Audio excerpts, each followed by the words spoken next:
네, 안녕하세요. 오늘 저희는 청취자 여러분께서 보내주신 아주 흥미로운 연구 자료를 같이 좀 깊게 파보려고 합니다. 클라미디아 트라코마티스 감염에 대한 건데요. 이게 사실 꽤 흔한데 증상이 잘 없어서 좀 심각한 문제로 이어지기도 하죠. 이번 연구는 우리 몸속, 특히 그 질내 미생물 환경이 이 감염을 어떻게 막아줄 수 있는지, 그중에서도 젖산이라는 물질, 그중에서도 특별히 D형 젖산의 역할에 좀 주목하고 있습니다. 2023년에 나온 논문이고 시험관 내에서 힐라세포, 그러니까 인간 자궁경부암 세포를 가지고 실험한 내용이에요. 저희 목표는 여기서 나온 핵심적인 내용들을 청취자 여러분께 명확하게 전달해 드리는 겁니다. 자, 그럼 바로 본론으로 들어가 볼까요? 클라미디아, 이게 참 특이한 세균이죠. 세포 안에서만 살 수 있다고 하잖아요. 그리고 여성의 질 건강을 지키는데 중요한 역할을 하는 유산균, 바로 락토바실러스가 이 감염 예방에 도움을 준다고 알려져 있고요. 이 연구에서는 락토바실러스 중에서도 두 종류, 락토바실러스 크리스파투스하고 락토바실러스 루테리를 비교했어요. 네, 맞습니다. 근데 이 둘에 아주 중요한 차이점이 있어요. 바로 얘네들이 만들어내는 젖산의 종류인데요. 젖산에는 D형하고 L형 이렇게 두 가지 형태가 있습니다. 이게 약간 거울에 비춘 모습처럼 다른 이성질체라고 하죠. 연구에 사용된 L 크리스파투스는 D형이랑 L형을 둘 다 만들어요. 근데 L 루테리는 L형만 만들었거든요. 보통 건강한 질 환경에서는 D형 젖산을 만드는, 그러니까 L 크리스파투스가 좀 더 우세하게 발견되는 경우가 많습니다. 그 젖산의 형태가 다르군요. 그래서 연구에서 첫 번째로 발견한 흥미로운 점이 바로 이거죠. L 크리스퍼투스가 있는 환경, 그러니까 유산균 자체든 아니면 얘네가 배양된 액체든 이게 L 레우토리보다 훨씬 더 효과적으로 헬라세포에서 클라미디아 감염을 줄였다는 거예요. 여기서 이제 D형 젖산을 만드는 능력이 이 차이를 만드는 거 아닐까 하는 강력한 어떤 단서가 나온 셈이네요. 네, 정확합니다. 그래서 연구진들이 이걸 확인하려고 아주 재미있는 실험을 했어요. 상대적으로 보호 효과가 좀 약했던 L 레우터리 배양에 있잖아요. 거기에 순수한 D형 젖산만 따로 첨가해 본 거예요. 그냥 D형 젖산만요? 네. 그랬더니 놀랍게도 보호 효과가 거의 L 크리스파투스 배양액 수준으로 확 올라갔습니다. 감염률 감소폭으로 보면 원래 한 7% 정도 줄였었는데 D형 젖산을 넣으니까 48%까지 껑충 뛴 거죠. 와, 엄청난 차이인데요? 그렇죠. 반면에 똑같이 L형 젖산을 추가했을 때는 효과가 있긴 있었지만 한 35% 정도로 증가폭이 훨씬 작았어요. 그러니까 이건 D형 젖산 자체가 클라미디아 감염을 막는데 아주 중요한 역할을 한다는 걸 강력하게 보여주는 결과라고 할 수 있습니다. 단순히 산성 환경 때문만이 아니라 D형 젖산 그 자체가 뭔가 특별한 일을 한다는 거군요. 그럼 정확히 어떻게 클라미디아를 막는 걸까요? 그 메커니즘이 궁금한데요. 네, 그게 이제 핵심이죠. 단순히 산성이라서 뭐 그런 것보다는 훨씬 복잡한 과정이 있는 것 같아요.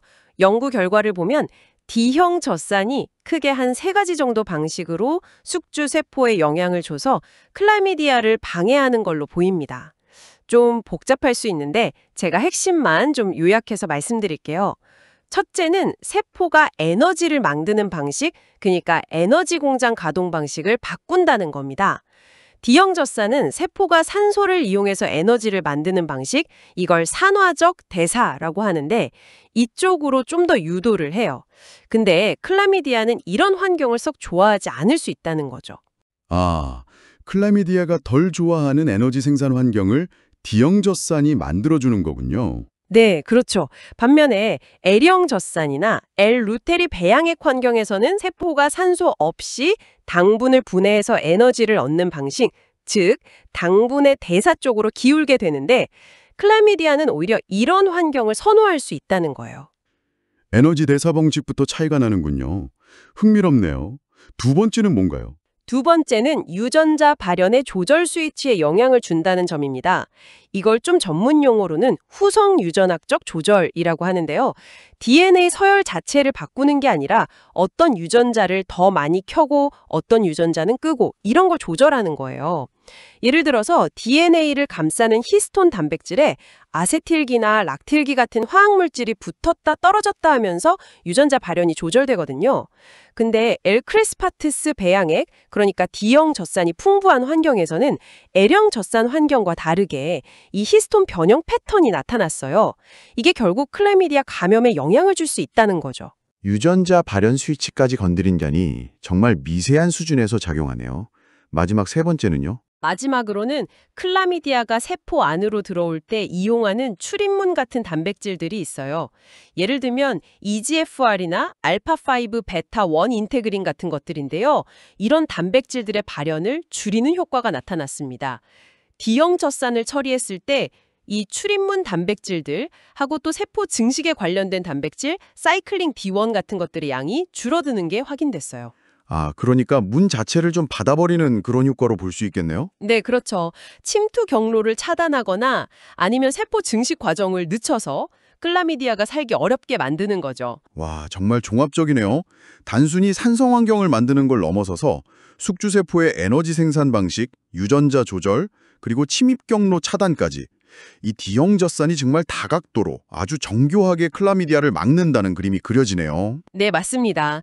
그래서 이 연구가 주는 핵심 메시지는 이거예요. 질 내 유산균이라고 다 같은 게 아니다. 특히 D형 젖산을 잘 만들어내는 엘크리스파투스 같은 종류가 클라미디아 감염 예방에 훨씬 더 효과적일 수 있다는 점이죠. 그러니까 젖산의 그 형태, 이성질체가 중요하다는 겁니다. 이런 발견은 정말 그냥 과학적 호기심을 넘어서는 것 같아요. 앞으로 클라미디아 감염을 예방하거나 치료하기 위해서 프로바이오틱스를 개발한다고 할 때 어떤 종류의 유산균을 선택해야 할지에 대한 아주 중요한 단서를 주는 거잖아요. 이건 뭐 청취자 여러분들의 실제 건강관리에도 참고가 될 수 있는 이야기고요. 네, 그렇습니다. 그리고 마지막으로 한 가지 더 생각해 볼 만한 점이 있는데요. 우리 몸 안에 사는 작은 미생물이 만들어내는 어떤 특정 화학 물질, 이 경우에는 D형 젖산이죠. 이게 어떻게 우리 몸, 그러니까 숙주세포의 아주 근본적인 작동 방식, 심지어 유전자 발현까지 이렇게 정교하게 조절할 수 있는 걸까 하는 점이에요. 숙주하고 미생물 사이의 이런 섬세한 화학적 대화, 상호작용은 어쩌면 우리가 이제 막 그 비밀의 문을 열기 시작한 거대한 미지의 영역일지도 모릅니다. 네, 정말 깊이 생각해 볼 만한 지점인 것 같습니다. 오늘 저희와 함께한 이 깊이 있는 분석이 청취자 여러분의 지적 호기심을 채우는데 조금이나마 도움이 되었기를 바랍니다. 다음 시간에도 흥미로운 자료 분석으로 다시 찾아뵙겠습니다. 감사합니다.